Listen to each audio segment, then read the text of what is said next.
All right, so the first one that we're going to talk about in this series is beauty. Literally, this is what we often think of when we first think of attracting men. Often the first thing we think of is, oh, I have to look beautiful, I have to look nice. And so, beauty is a good way to start this. Now, we're going to revisit the definition of beauty. Beauty is that which pleases upon being seen. My grandma had a saying. She said, men like to look and women like to be looked at. And I think there's a lot of truth in that.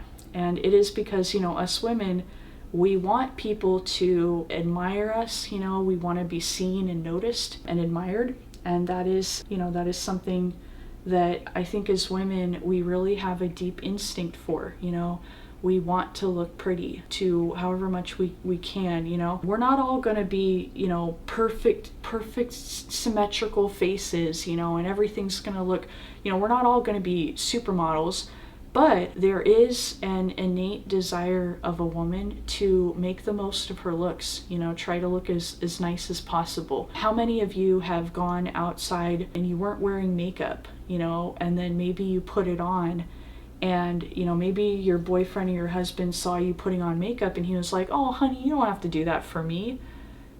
Well, how many of you have said, but I wasn't doing it for you, and really meant it? There is a certain aspect of the way we want to present ourselves. We want to look beautiful, in itself. And it's okay to be pretty.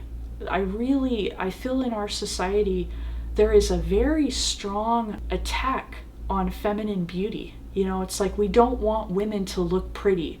If you wear makeup, or you do your hair and you put effort into your appearance, there can often be a very negative backlash to that, can often feel uncomfortable. Maybe sometimes people will say mean things to you or little snide comments. We women are often not very supportive of each other. Sometimes there can be a lot of feminine jealousy. Women can be jealous of each other. Let's say someone in your friend group suddenly really ups the appearance game, and she starts coming to school or work really dressed up, and maybe she puts more effort into her clothes and stuff, and she starts looking really good. Other women can be very kind of jealous of that, and give her a hard time, maybe say mean things about her behind her back. And so I think that's really something that's a shame, because as women, back in the 50s, when you look at pictures of these women, they have their hair curled, they had their red lipstick done,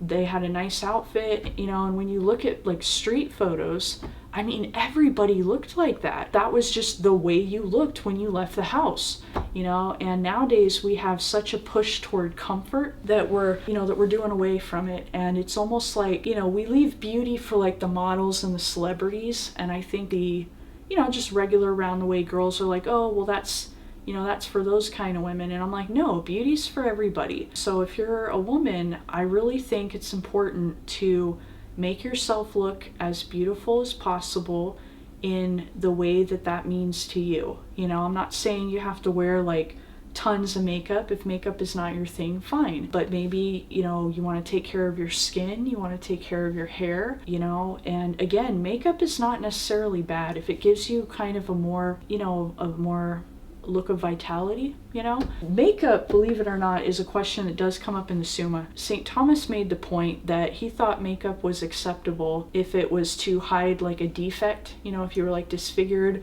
or maybe you were sick, and they were hiding some sickness and paleness in your face. I would say that, nowadays the rules on makeup are not quite so strict, but again, I think it's important to, make yourself look as pretty as possible and put effort into that and be proud of it. Obviously, you don't want to be vain, but I feel especially in religious circles, I feel our problem is not vanity. I think our problem is, sometimes we can almost feel ashamed of being feminine and ashamed of being beautiful.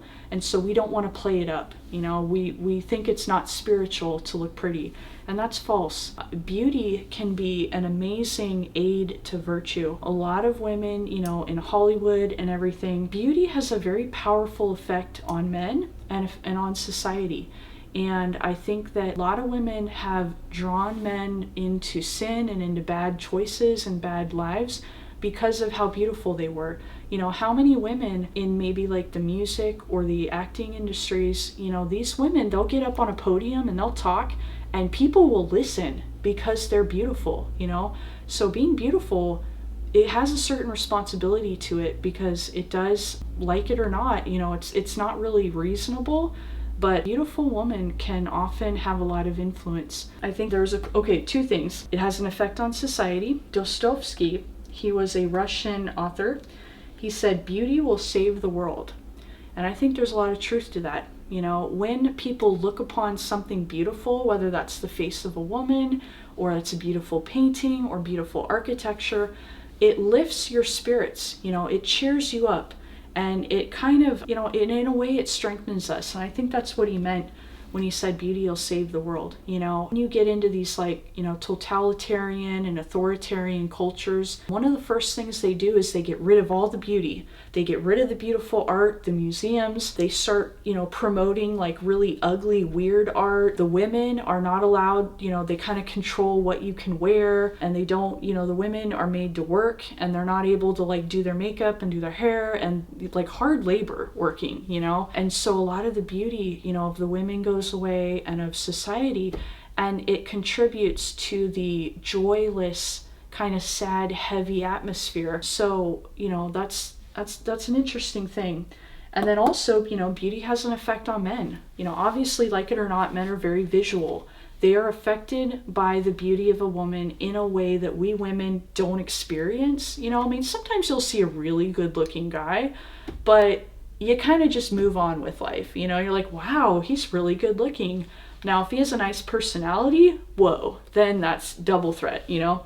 But in general, you know, we are not moved by looks the way men are. I remember one time when I was in catechism class, I was like 15. I remember I was a very cynical 15-year-old because my parents did not have a very happy marriage. And my mom and her aunts, they did a lot of man bashing. And at that age, I didn't realize that I was kind of like believing it. So when sister started talking about, you know, men and women and how men are affected by beauty, I kind of raised my hand and I was like, yeah, but men only like us for how we look. And you know, I was saying it like it was a bad thing. And sister, I'll never forget it, she said something I totally didn't expect. And she said, yes, and it's great because that's how God designed it. And she was like so excited about it. And I was like, wait, I thought that was a bad thing. Like, it was a total paradigm shift.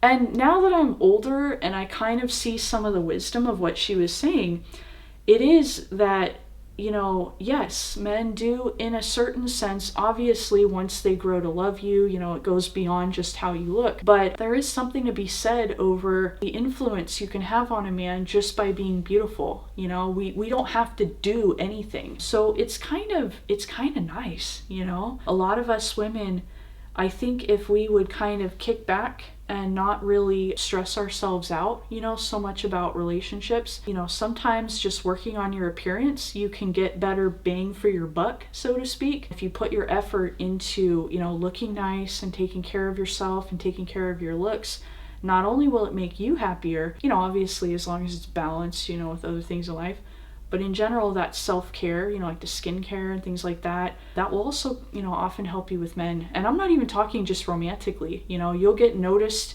at restaurants, when you go to church, you know, the ushers will notice you and find you a seat faster. I mean, you know, there's talk of like pretty privilege, and every woman can be pretty, you know? Not every woman can be gorgeous, you know? I mean, I'm not gonna lie to you and be like, oh, every woman's gonna be gorgeous. No, some of us are given more or less natural beauty, but every woman can make the most of what she has, you know? And so there's really, I don't think you should get discouraged. If you're watching this and you're like, oh, I'm not very beautiful, that's okay. I'm not saying you have to be a model. You know, women are naturally beautiful, you know, the way when we smile, the sparkle in our eyes, you know, men put a lot of emphasis on that. You know, they want women who smile, they're happy. There are certain women, you know, like the supermodel look where they kind of look like mad, you know?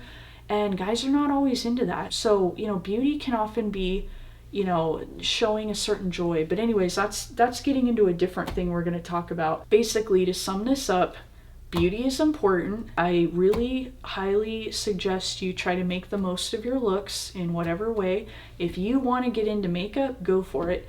If you really want to work on your hair, go for it. Whatever way being beautiful, like whatever that means to you, there are lots of ways to be beautiful. If you're not comfortable with makeup, you don't have to. I like makeup. I think it tends to help, puts a certain vitality, and it just, I don't know, it just enhances things.